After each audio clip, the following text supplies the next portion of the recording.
It's not what you say, it's how you say it. That's really the bottom line of this principle to help us avoid arguments. It's not suggesting that we're passive or pushover or let our kids win, but it's really about how we have those serious discussions. So a couple things to keep in mind are the when, where, and how. So when, first of all, not the first thing when we see our kids, after, let's say, work or school, is to make sure they're not hungry, tired, in a hurry, in front of their sibling or in front of their friends. Typically, conversations are best one-on-one. Second is the where.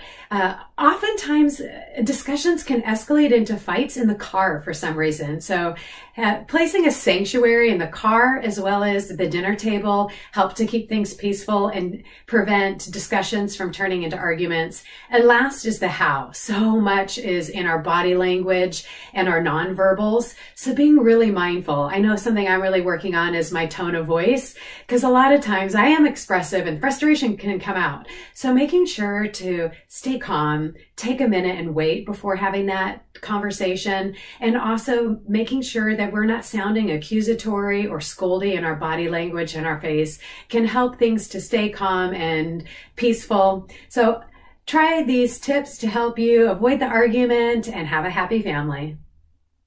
So recently my son decided to go out for the school tennis team. My first response was, you've never played tennis. You should play soccer because you played and you're really good. You played for years. But I did listen. And at the end of his pitch, I said, Andrew, you're right. You've done your research. You make good decisions. You know yourself. And you're right. Why not have a new experience and get out of your comfort zone?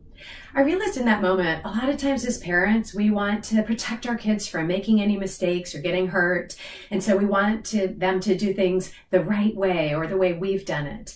And when we remember that different doesn't mean wrong, and there's more than one way to be right, and we show respect and empower our kids to feel smart and make good decisions and do the research and to trust their gut, that they're going to be empowered, and that's really what we want for them. So avoid saying you're wrong, and you'll have a happy family. So this is a really embarrassing story, but recently I was on vacation with my family, and this teenage girl was very obviously flirting with my teenage son at the hotel pool. And I was overly excited and, just kind of like a little bit like nudging and kind of like acting like a matchmaker.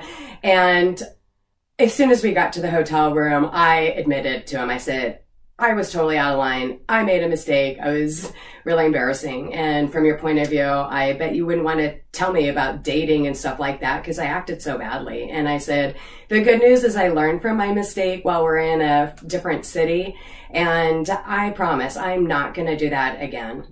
Will you forgive me? And he said, yes, I'm glad that you recognize how annoying you were. And thank you for being big enough to admit it. And I realized the power of this principle. When we admit we're wrong, not only do we have more trust from our kids, but we're also more likely to model and take away that stigma around admitting mistakes and just show growth mindset. Everything's just a learning experience. And our kids might be more likely to admit when they're wrong as well. So admit your mistakes, you'll have a happier family.